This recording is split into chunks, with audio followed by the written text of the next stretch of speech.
श्यावर रामचंद्र की जय। उमापति महादेव की जय। भाइयों, ये प्रसंग हम अपने चैनल के द्वारा आप सभी श्री राम भक्तों तक पहुंचा रहे हैं। जब भगवान वनवास की अवधि में श्रृंगवेरपुर श्री निषाद जी के गांव में पहुंच जाते हैं, तो यह खबर निषाद जी ने प्राप्त की। तो अपने प्रियजनों को साथ में लेकर के भगवान से मिलने के लिए कंद मूल फल भेंट करने के लिए उन्होंने तैयार किए और भगवान श्री राम से मिलने के लिए जाते हैं। जब वहां उनके बीच में मैया सीता को देखा तो बड़ा दुख प्रकट किया और मैया कैकेयी को बहुत कोसा, बहुत बुरा भला कहा। तो उनके छोटे भाई श्री लक्ष्मण जी आज गोह निषाद जी को वेदांत का उपदेश करते हुए समझाने लगे कि हे भैया,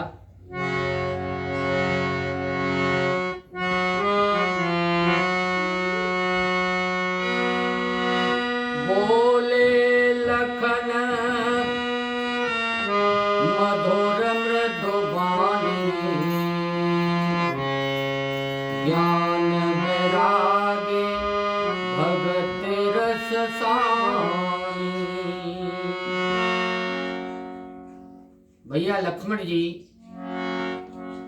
ने ज्ञान और वैराग्य भक्ति से मिली हुई वाणी को और निषाद जी को सुनाया।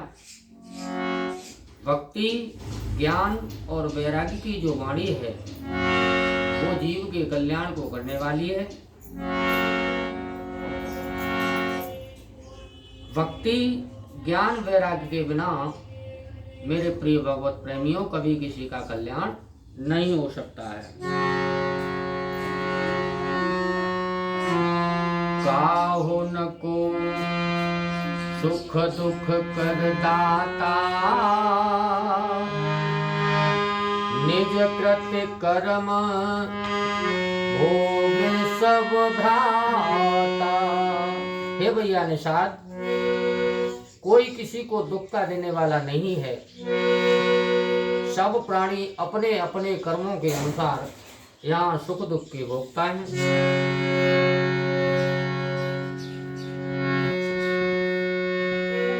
जोग वियोग भोग भल मंदा,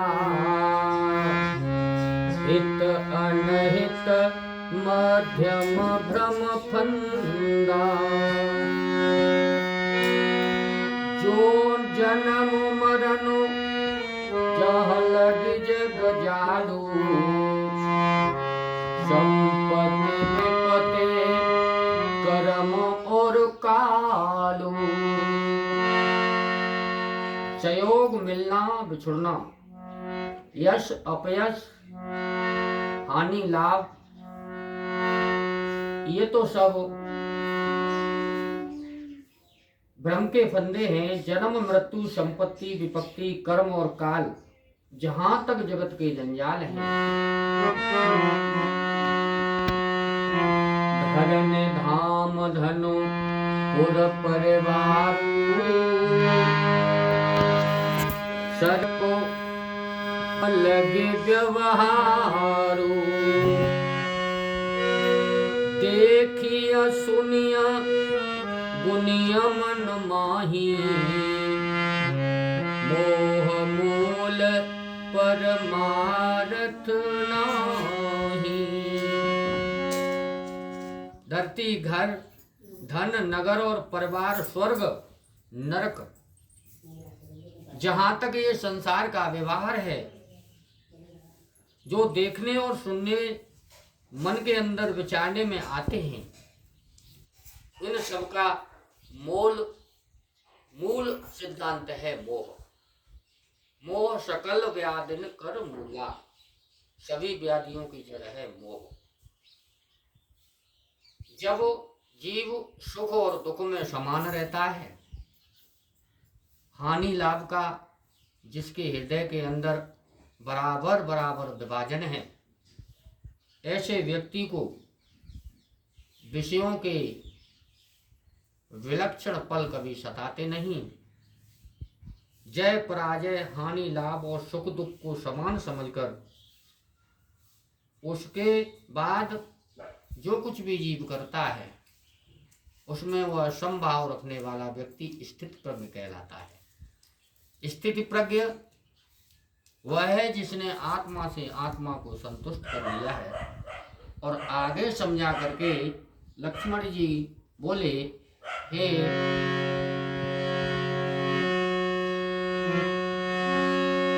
सपने होई भिखारी नृपु,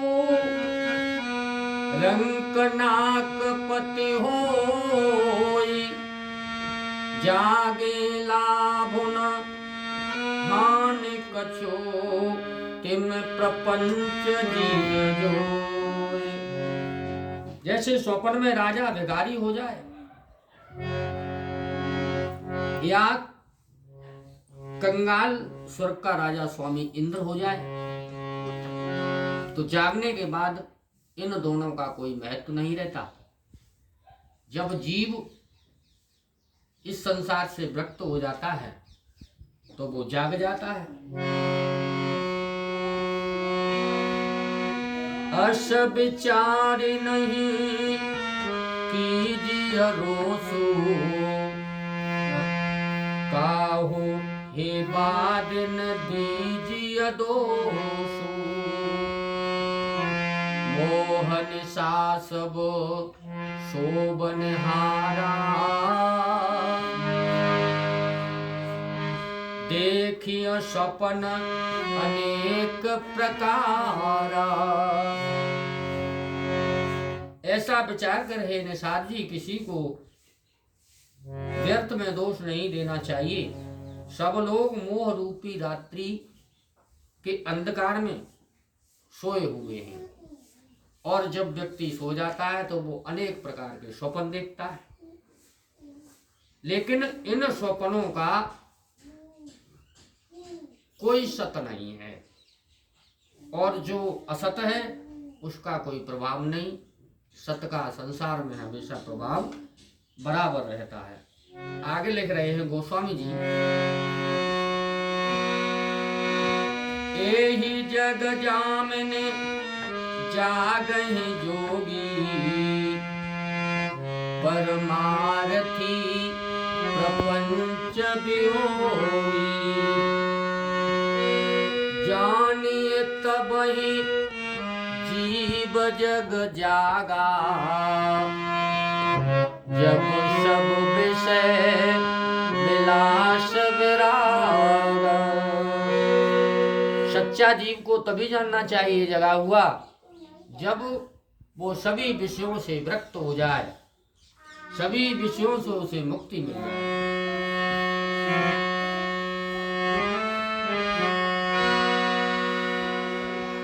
इस जगत रूपी रात्रि में योगी लोग जागते हैं, जो परमार्थी हैं, जो सभी प्रपंचों से दूर हो चुके हैं। होय विवेको मोह भ्रम भागा, तब रघुनाथ उपज अनुरागा,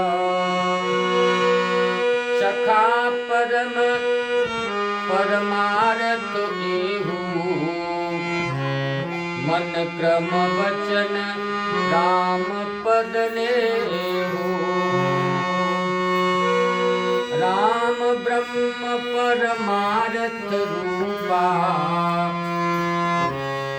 अविगत अलख अनादि अनूपा,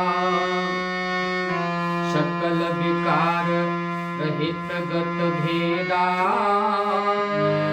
हित अनहित निरूप ही वेदा।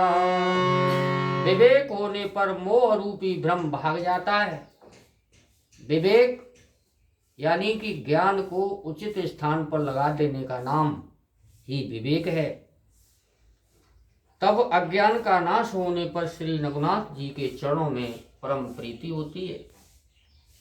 हे सखा,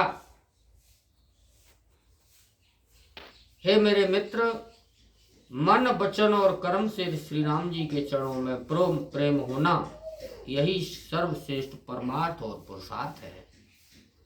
हमारे वेदों में, हमारे ग्रंथों में 4 पुरुषार्थ हैं: धर्म, अर्थ, काम और मोक्ष। इन चारों को प्राप्त करने का एक ही प्रिय साधन है श्री परमात्मा के चरणों में, श्री रघुनाथ जी के चरणों में अनन्य प्रेम। अनन्य दूसरी कोई वस्तु नहीं।